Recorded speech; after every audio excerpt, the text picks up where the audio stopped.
38 करोड़ दो। 40। 40 करोड़। 40 करोड़ एक।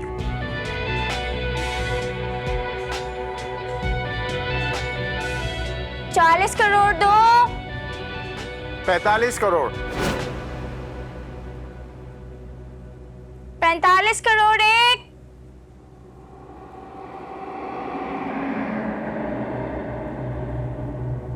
45 करोड़ दो। 50। 50 करोड़।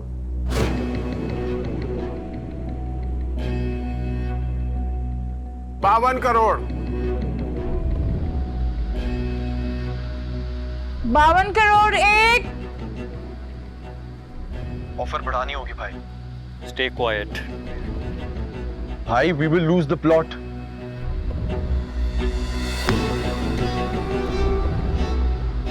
52 करोड़ दो।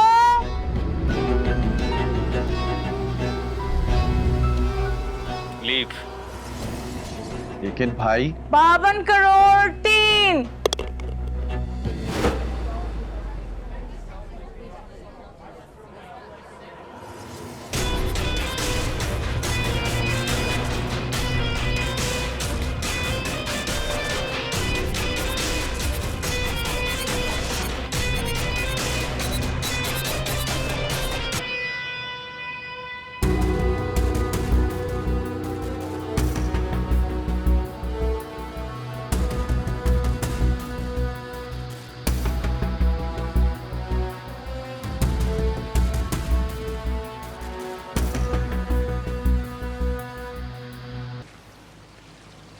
Forget about it, लैला, वो मजाक कर रही थी।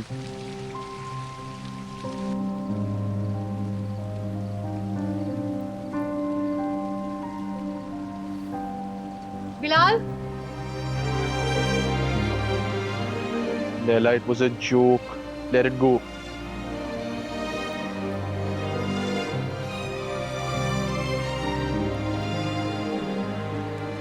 क्या हुआ? तुम और तुम्हारी बहन क्या बिल्कुल दिमाग से पैदल हो? लैला,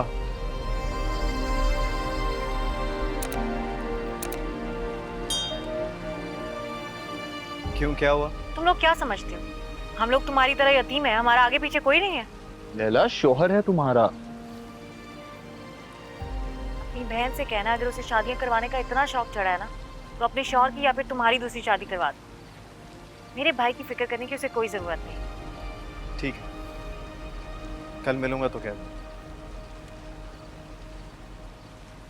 I don't think उसकी नीयत खराब थी लैला। दिल किसने चीर कर देखा है? दिल तो मॉम कहती है इसका भी बहुत अच्छा है। लेकिन बताओ, क्या मैं इसे अपना शौहर कह के मिलवा सकती हूँ किसी से? पर्सनैलिटी है इसकी मेरा शौहर बनने की? आहिस्ता बोलो, तुम्हारे डैड अंदर हैं, सुन लेंगे। गलत फैसले लेते वक्त वो किसी के नहीं सुनते, अभी क्या सुनेंगे?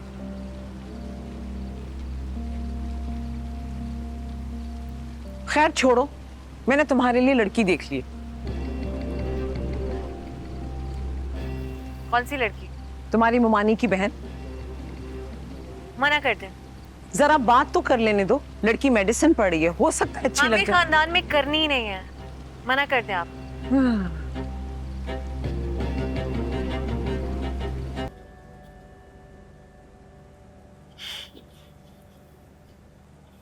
नाइस माँ। कहाँ घूमा? क्या वाकई आपने ये शादी ताया अब्बू के कहने पे की थी? हाँ, क्यों? और अगर ना कहते तो कुछ नहीं। तो क्या आप मुझसे मोहब्बत नहीं करते? कैसा बच्चों वाला सवाल है। कॉफी दो।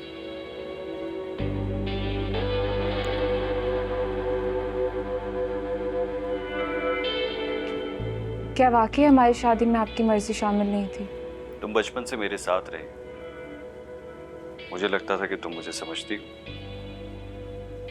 मैं समझती हूँ, लेकिन क्या? तुम्हें नहीं पता, जिस चीज में मेरी मर्जी ना हो वो चीज़ मुझसे करवाना तो दूर, कोई मुझसे पूछ भी नहीं सकता। हाँ वो तो मुझे पता है, लेकिन आपने आहत के सामने ऐसे क्यों? मैं किसी के सामने क्या कहता हूँ, अब तुम मुझसे उसका सवाल करो। वो किसी नहीं है, हमारा कजन है। इसीलिए उसके सामने कुछ प्रिटेंड करने की जरूरत ही नहीं है।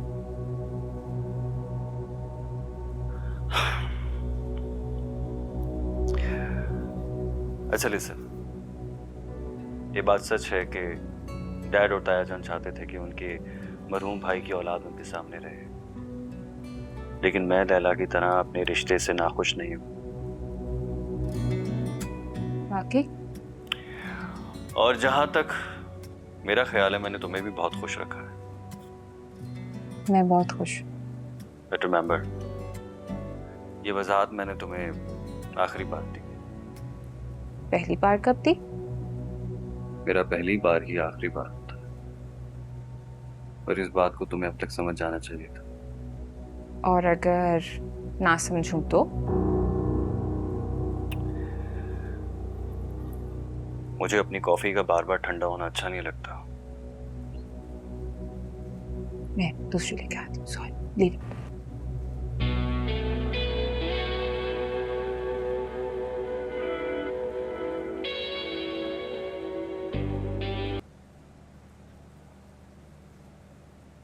बात सुनो बेटा, तुम वहाँ ना अपने सामान का बहुत ख्याल रखना, और ज्यादा ना हातम ताई की कब्र पे लात मार के अपने जूते कपड़े बांटने ना बैठ जाना। नहीं बांटती। और कुछ? और अपनी जबान को भी जरा काबू में रखना। क्या मतलब काबू में रखना? जबान दराजी अच्छी चीज नहीं है, अच्छा नहीं लगता। मैं जबान दराजी करती हूँ? अच्छा, तो कल जो आपने अपने नादिर और नायाब ख्यालात का इजहार किया था वो क्या था? अब ऐसा क्या कर दिया मैंने? अच्छा, जरा बताइएगा इसे, क्या कहा था इसने? भाई अब आप हाजिर जवाबी और जबान दराजी को गटमट कर रही हैं। बिल्कुल, आपको तो फख्र होना चाहिए कि आपकी बेटी हाजिर जवाब है। अपने बाप को सबके सामने कमतर कहकर? क्या? देखो, हमारी बेटी अगर गाली भी देना तो वो गाना लगती है। मत टोका करो इससे, बोलने दिया करो। अच्छा भाई, मैं तो स्कूल जा रहा हूँ, देर हो रही है। अल्लाह हाफिज़ अब्बा। खुदा हाफिज़ बेटा। चाय तो भी पूरी पी लेते। अरे स्कूल में पी लूंगा यार, कोई मसला नहीं। बात सुनो, ये बाप है तुम्हारा जो अपनी तजलील पर भी खुश होकर चुप हो जाता, लेकिन दुनिया को बरतने के लिए ना हाजिर जवाब नहीं, हाजिर दिमाग होना जरूरी है। तो मैं क्या गायब दिमाग हूँ?